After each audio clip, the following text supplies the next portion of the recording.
Now, there are lots of correlations to talk about, but I can't leave you completely dry, so I'll tell you one of them. This surah in the beginning, Allah will say He warns of an intense war. قَيِّمًا لِيُنذِرَ بَأْسًا شَدِيدًا مِنْ لَدُنْهُ. This surah is upright because it's there to warn of an intense war that comes especially from Him. Ba's in the Quran is exclusively used for war in the worldly sense.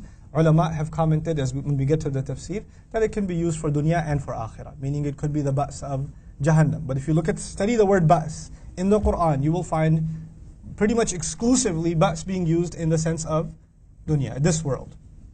Terrible things that happen in this world. Now when war happens, then everybody should be warned. Everybody should be warned. But when war happens, and if Allah says on the one hand there will be people who are going to, to be warned because they're going to be punished, not only in this world but in the next world. That's the kuffar. Who's on the opposite side? Believers. So if you are warning me about a war, what should be the congratulations? There's going to be a war, but don't worry. Fill in the blank. Help me. You're going to win. Don't worry. You'll come out okay. Don't worry. You'll survive. Isn't that what you're expecting? He says, وَيُبَشِّرَ الْمُؤْمِنِينَ الَّذِينَ يَعْمَلُونَ الصَّالِحَاتِ أَنَّ لَهُمْ أَجْرًا حَسَنًا. And I'm thinking, okay. So He's giving good news to believers who do good deeds. They're going to have a beautiful reward. I'm thinking maybe the reward is also where? Here. He says, no, not this reward. مَاكِثِينَ فِيهِ أَبَدًا. You live in it forever. They will remain in it forever. Where do you expect reward? So He tells us about a horrible war, and then He says, congratulations, at least you'll have Jannah. You understand? When you hear about a war, you don't want to hear about Jannah, because that might tell you what? There's a high likelihood you're going to die. You want to hear about, oh, don't worry about it, you'll be fine. You'll be okay. That's not what He protects you from. He protects you from the punishment there. In other words, the people who survive this terrible war are people who have left their materialism entirely. They should not even be given a consolation that is of this dunya. Even the consolation that they've been given is of the akhirah. Because Dajjal is on one extreme. What's the extreme? Dunya. The believers, in order to combat him, will learn to place their expectations where? Akhirah and akhirah alone. They're going to learn to place their expectations in the akhirah. Now, one of the things that perplexes me about this surah, I'm getting ahead of myself, but I can't help it. Quran talks about people living in Jannah forever. It talks about what expression is used for they will remain in it forever. You must know the Arabic. Khalidina fiha abadan. Does the surah say Khalidina fiha abadan? It says Makithina fihi abadan. And usually Khalidina fihi abadan is not even a separate ayah, it's part of an ayah. Here what happens? Separate ayah. First of all, He makes just that statement a separate ayah. Then He uses language He doesn't use elsewhere.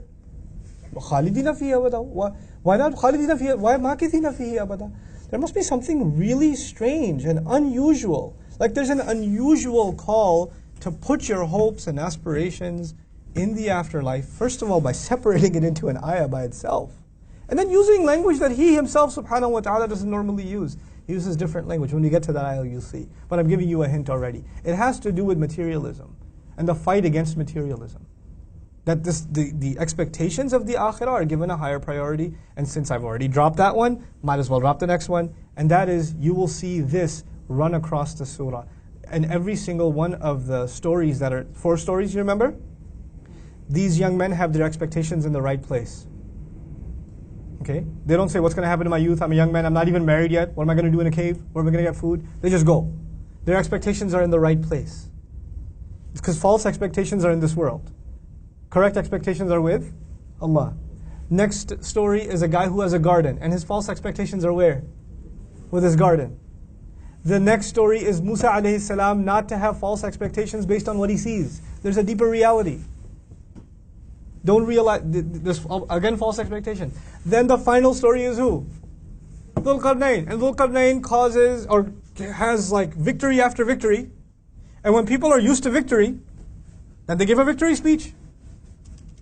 And in a victory speech, I'd like to thank my soldiers who risked their lives. We are number one. Right? What does he say? He gets his victory speech and he says, well, actually, هذا رحمة من ربي. This is an act of love and mercy from my Rabb. فَإِذَا جَاءَ وَعْدُ رَبِّي جَعَلَهُ دَكَّاءَ. All of this victory, when the promise of my Rabb comes, all of this will be crushed. I have no expectations in this victory. You know?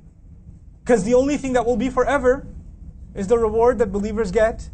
That is mentioned in the beginning of the surah, in which they will remain forever. So you'll see what remains forever and what doesn't remain forever, and what remains forever and what doesn't remain forever, over and over and over and over again in this surah. Allah highlighted it separately in the beginning, and He's going to keep teaching that lesson over and again with case studies every time. SubhanAllah. This is just one of the currents that you're going to notice in the surah, inshaAllah ta'ala. So we're in for a really beautiful journey. It's one of the most beautiful places.